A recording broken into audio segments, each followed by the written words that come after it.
It's pretty uncontroversial to point out that the Galactic Empire of the Star Wars universe is authoritarian and anti-democratic. One of the first things we learn about it in A New Hope, after all, is that the Senate, as the institution meant for democratic representation, has been shut down. But in past videos, I've also referred to the Empire and Imperials as fascist, and this has often been met with the response that I'm either conflating authoritarianism with fascism, or simply labeling everything I don't like or disagree with as fascist. So in today's video, we're going to talk about the definition of fascism and how it applies to the Empire.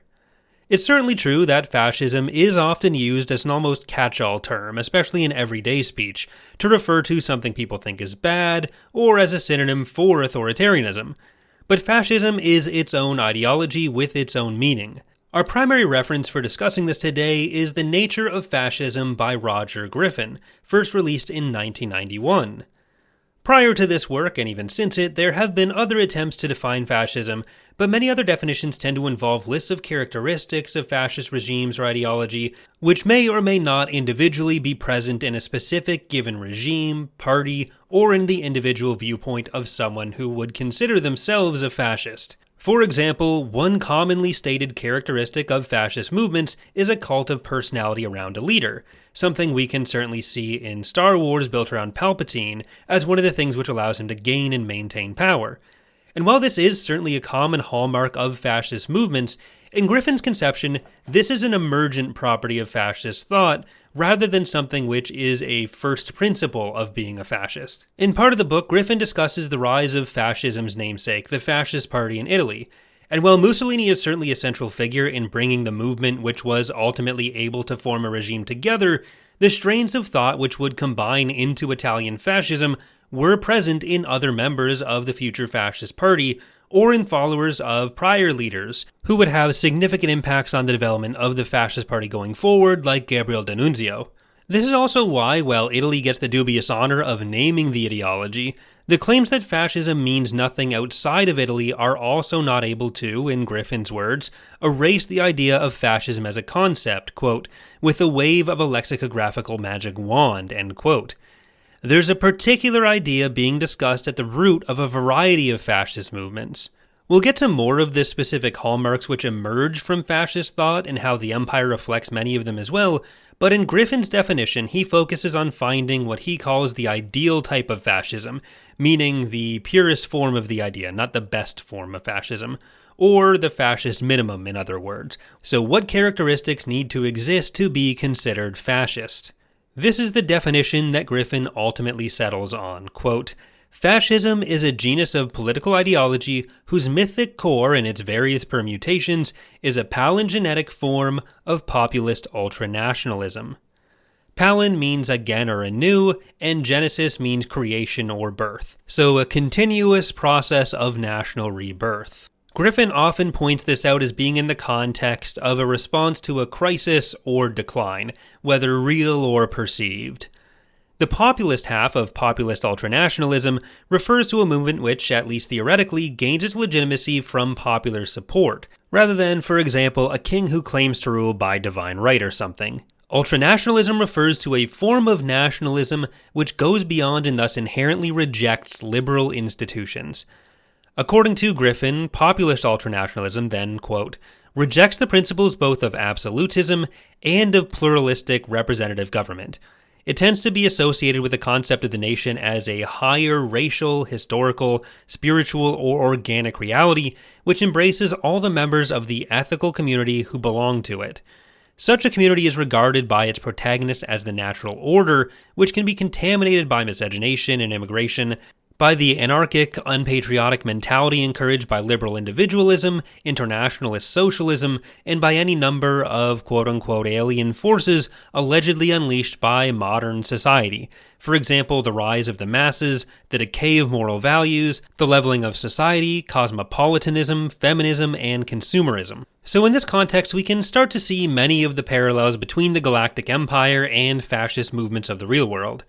The Clone Wars represented a moment where the traditional institutions of the Republic had catastrophically failed, and Palpatine was able to mobilize significant popular support to essentially take over the government and effect a revolution.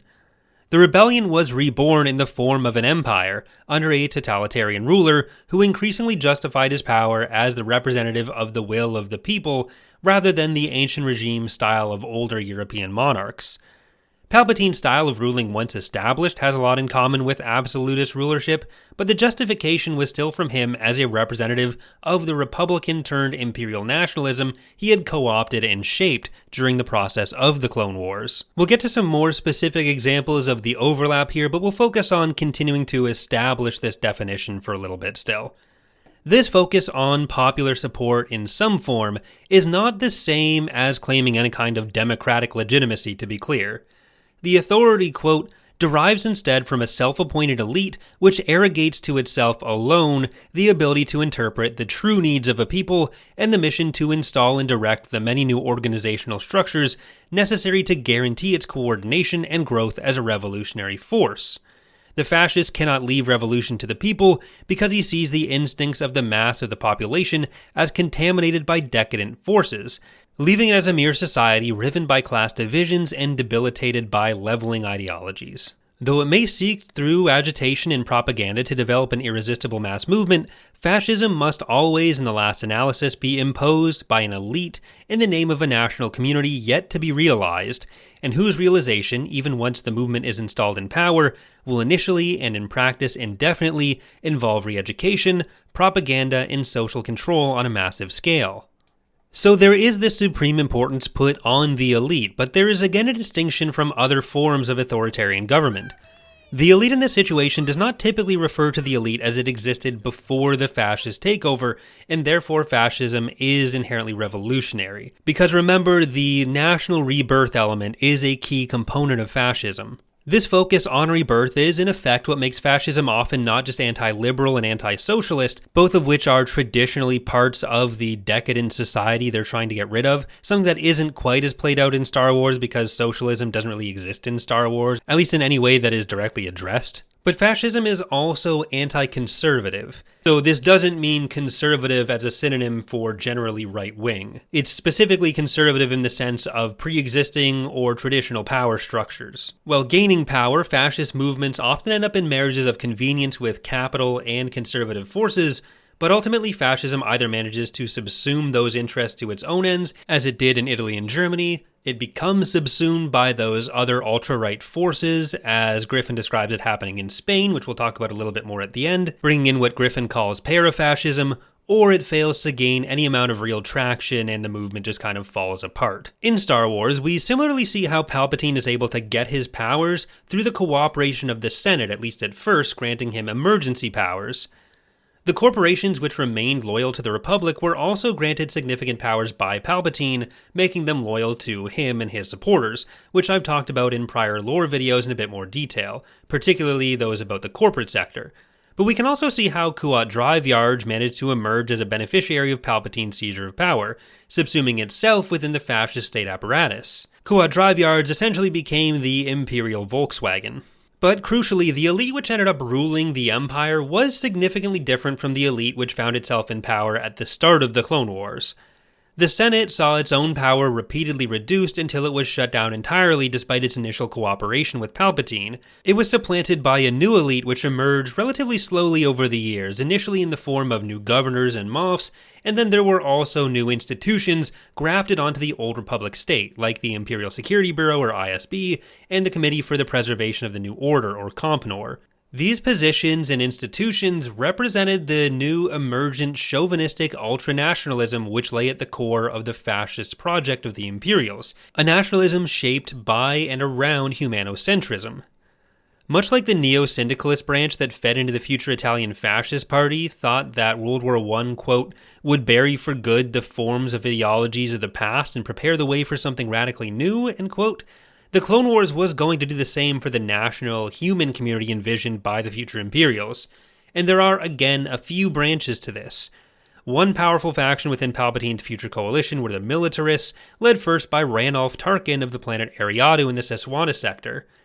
Ranulph had argued for decades before the Clone Wars that the Republic, which had gone without a centralized military for a millennium, needed to re-establish that military, and he believed humans should be at the core of that project.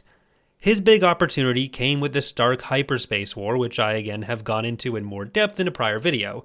But in short, he attempted to organize some of the sectoral defense forces, including the Seswana sector, into a formal military. When he brought this to bear against the forces of the Stark Hyperspace Combine, which was trying to bring down the Republic in the Battle of Troikan 2 decades before the Clone Wars, his forces were embarrassingly beaten. This was supposed to be his chance to prove to the Senate that his project could work, and it fell apart horribly. The successful defeat of the Combine came only through the efforts of the Jedi, many of whom were aliens, assuming command, much to the dismay of Tarkin, who then died in the battle. This had a disastrous impact on his plans in the short term. He was dead, and at least one person who served under him, Jace Dallin, saw the error of their humanocentric ways and abandoned his ideology. This vision of Tarkin's isn't a fully formed fascist movement yet. It just has the beginnings of almost every element of it, but it's not quite there yet. It was a military endeavor aimed at reforming the Republic under an idea of a human nation. Much of Ranulph's work would continue on in the hands of his cousin, Wilhuff Tarkin.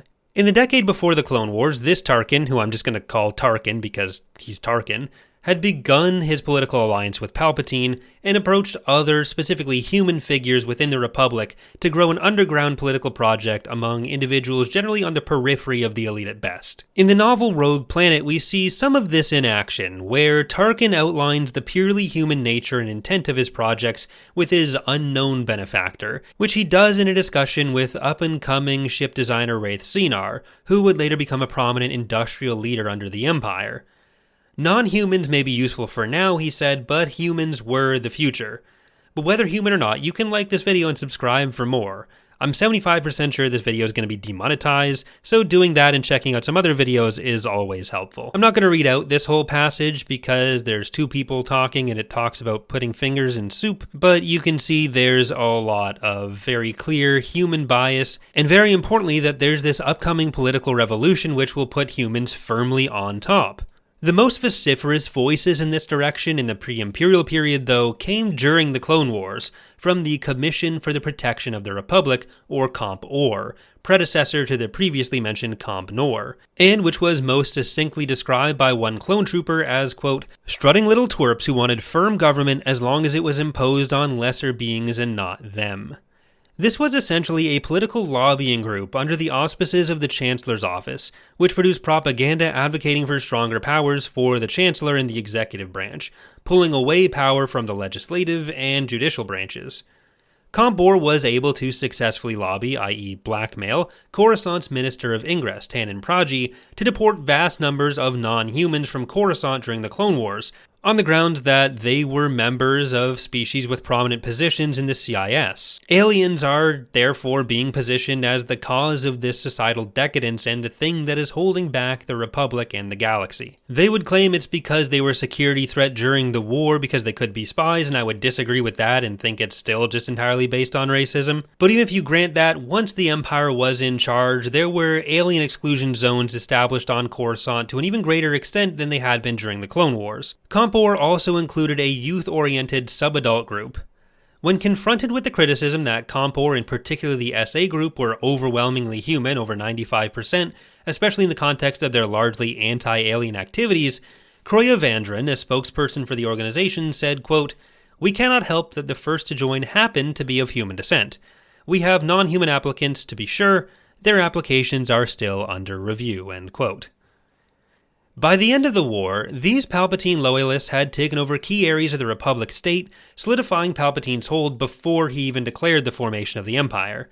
Many Comp-Or members became military officers, and late in the war, Chancellor Palpatine also enacted the Sector Governance Decree.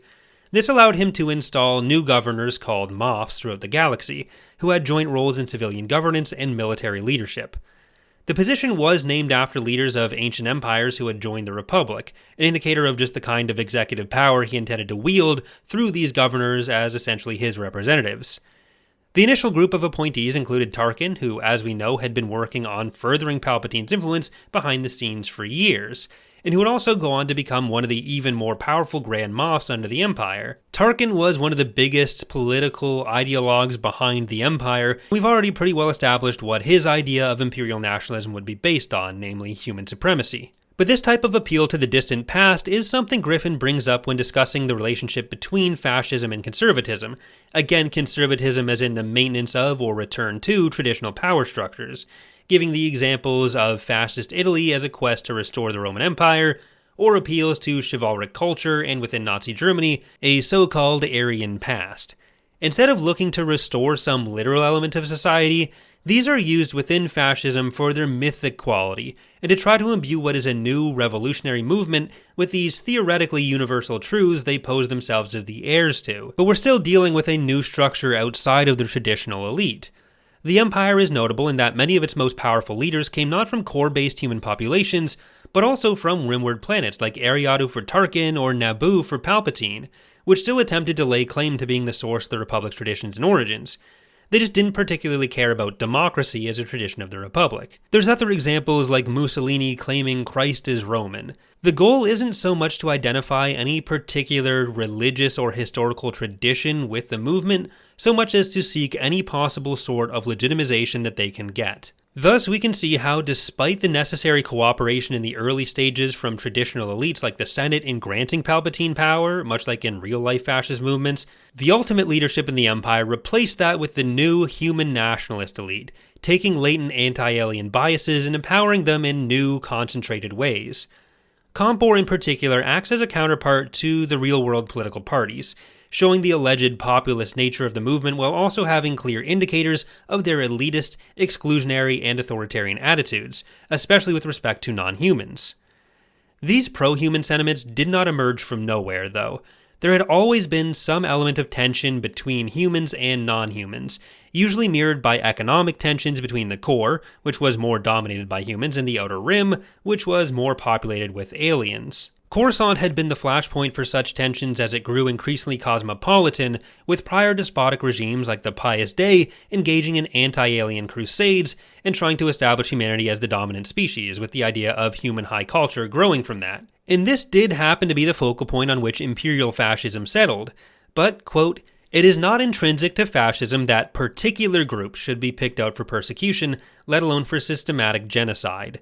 The virulence and object of fascist racism will depend on contingent factors, especially the prior existence of a tradition of xenophobic obsessions and racial persecution, which the movement can incorporate as an integral part of its palingenetic vision and as an instrument of mass mobilization." End quote. So in many cases, these new fascist movements are growing around a pre-existing strain of prejudice that exists and building this new nationalism around that. It just doesn't have to be any specific type of chauvinism that they build around.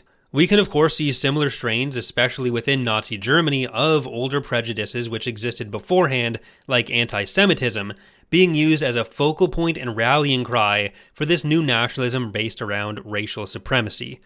Even before fascism took full root, the Volkisch movement within Germany began solidifying some of these ideas, and this is ultimately what turned into the Holocaust. And I want to pause here to briefly mention that I'm aware I'm comparing what is ultimately an unserious, fictional faction in its creation with regimes and ideologies which have existed in history, not even that distant of history, and committed horrifying atrocities. But while I am trying to focus on just in-universe examples on the Star Wars side rather than talking about authorial intent or development, I think George Lucas has said something relevant when it comes to looking at this kind of political subject matter in media. He thought by taking divisive issues of the day like the Vietnam War, he could address them without some of the real-world trappings, and I think that applies here as well.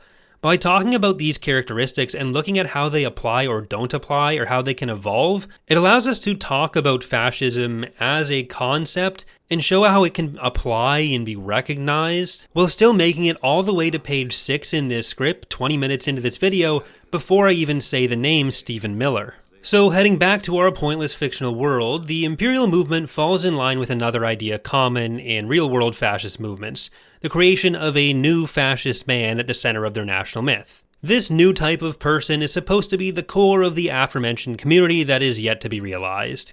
In D'Annunzio's Italian Regency of Carnero, which involved many of the evolving strains of Italian fascism in 1919, the charter declared, quote, that the 10th corporation was to be left empty, dedicated to the unknown genus, to the appearance of the new man, to the ideal transfiguration of human industry and time.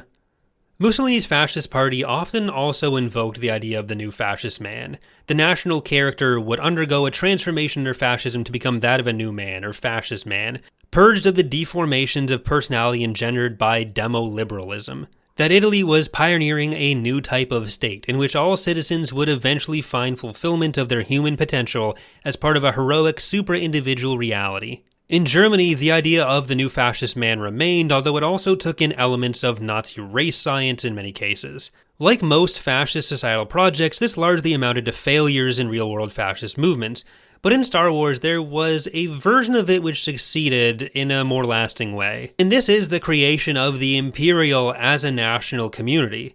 When we hear about characters in Star Wars, we often hear about species or planet of origin. But for Imperials who don't end up leaving the Empire, the national identity of Imperial is still used in place of those. Gilad Pellaeon, for example, was a Corellian-born human who was largely raised on Coruscant, but he'd almost always be referred to as and identified with being Imperial rather than Corellian or Coruscanti. The same largely applies to individuals like Tarkin, whose primary identity comes from the Empire rather than Ariadu in the later stages of his life. Even after Palpatine's death, though, these Imperials would maintain the Imperial identity for decades, until the Empire's reformation under the Fel dynasty, maintaining much of its attachment to the idea of human high culture for most of its remaining members. This is something of a distinguishing mark from the inherent weaknesses of real-world fascist movements due to their common, albeit not universal, inclusion of a leader cult, as Griffin points out. Because fascist regimes like the Empire under Palpatine, and Nazi Germany under Hitler, and fascist Italy under Mussolini relied on an inspired elite at the head of an irresistible mass movement, fascism is an essentially charismatic type of political force. The leader is able to bridge the often incoherent and incompatible elements of specific policy we see between different branches or subgroups of a fascist movement by embodying authority themselves. In Star Wars, we don't always see too much of individual people's actual policy positions, but we do see, for example, that despite the fact that the fleet in Tarkin's cadre on the Death Star, not to mention other groups from the expanded universe like the Inquisitors under Vader, Comp Nor, and so on, are all part of this fascist movement, there is competition over power and different ideas about how power should be executed. Tarkin hoped to use the Death Star to supplant the power of the fleet in particular, and Griffin, along with others like historian Ian Kershaw, puts it down to the charismatic leader to be able to pull these together, helping to, quote, paper over the widening cracks between propaganda and reality, while also attributing the instability and personal eccentricities to those same fascist leaders. Eventually, though, the leader will weaken and die, which Griffin argues will grind the movement to a halt, compared to liberal institutions where power is vested less in an individual than in office and a process. Griffin points out that Italian fascism and Nazism were destroyed from without before their natural deaths could fully self-destruct the movements they led. But he also argues that, quote, even before this, the myths of their, Mussolini and Hitler's, infallibility had worn very thin. Their immortality had become apparent to all but the most fanatical proselytes, end quote. So Palpatine is somewhat different, in that his grip had not particularly weakened by the time of the Battle of Endor, nor was the rebellion winning a widespread war against the Empire. It was certainly growing, but militarily, the Empire still had the advantage.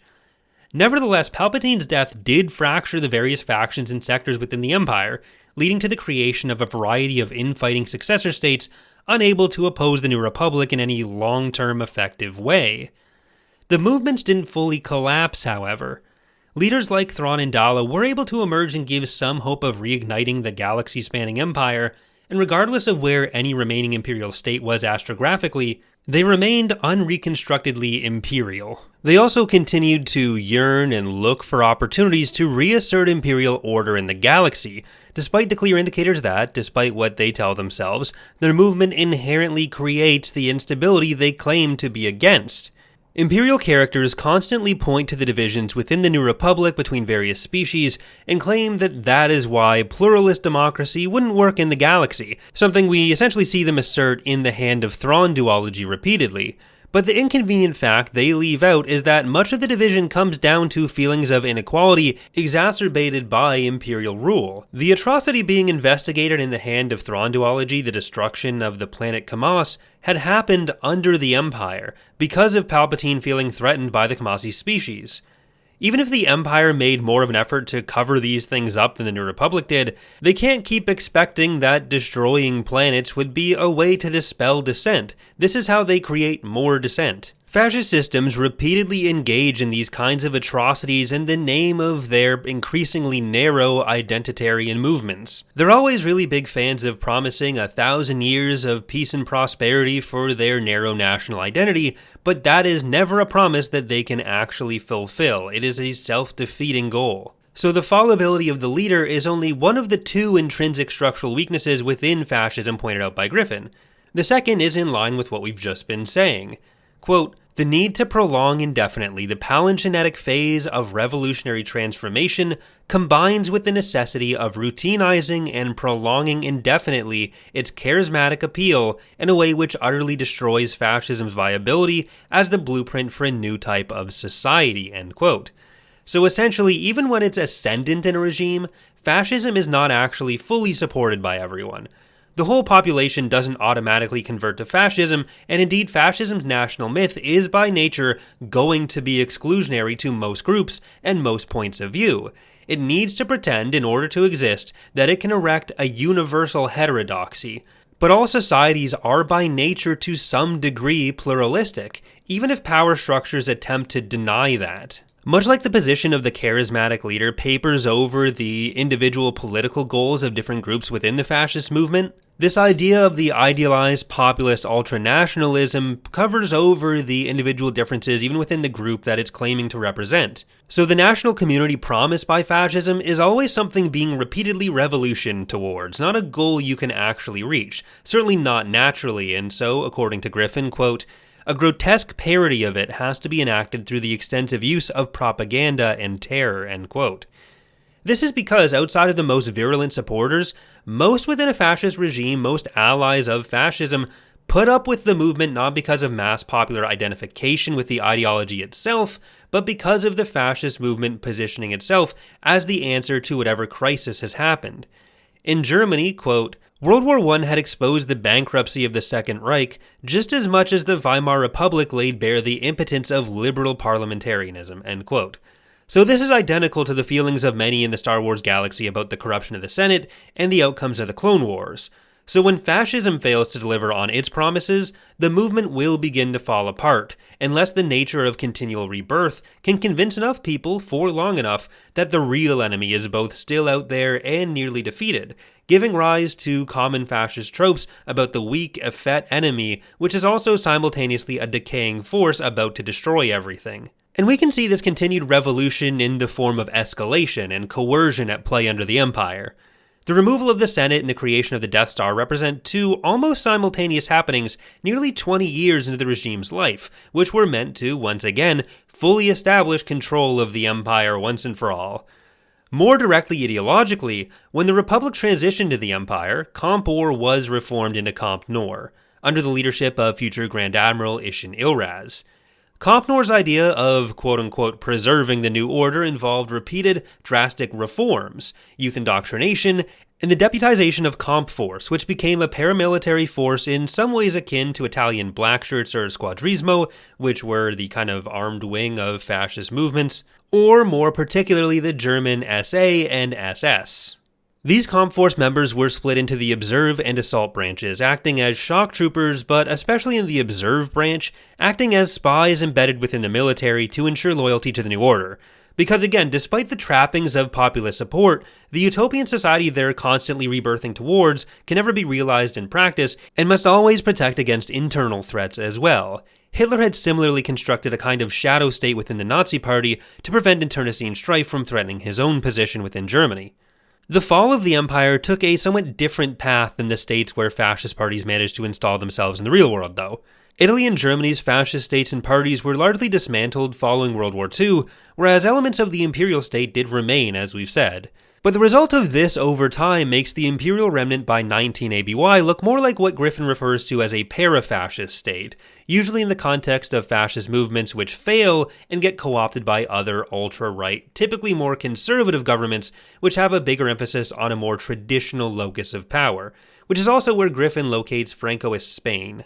And I think at least that conception does fit with what we see of the Imperial remnant at that time. They maintained the humanocentric ultra-nationalism, but they had lost some of the populist luster, and some of the palingenetic elements were no longer present, though they would come back under the Fel Empire. This doesn't mean that those within it were no longer fascist ideologically, just that in practice the form of the regime was now parafascist rather than fascist. The Empire at its height, by contrast, demonstrates enough elements of its revolutionary nature in the creation and maintenance of a new society and new order that we can confidently fit it firmly into the truly fascist category as a whole. That's going to do it for today though. Thank you for watching. For more overlap between political science and Star Wars, I'll link to my full playlist about just that in the description. Remember to like and subscribe if you have enjoyed the video, and special thanks to the patrons and YouTube channel members here who make this channel possible. If there are other topics you'd like to see explored on the channel, or something in this video you'd like to see explored in more depth, let me know in the comments as well.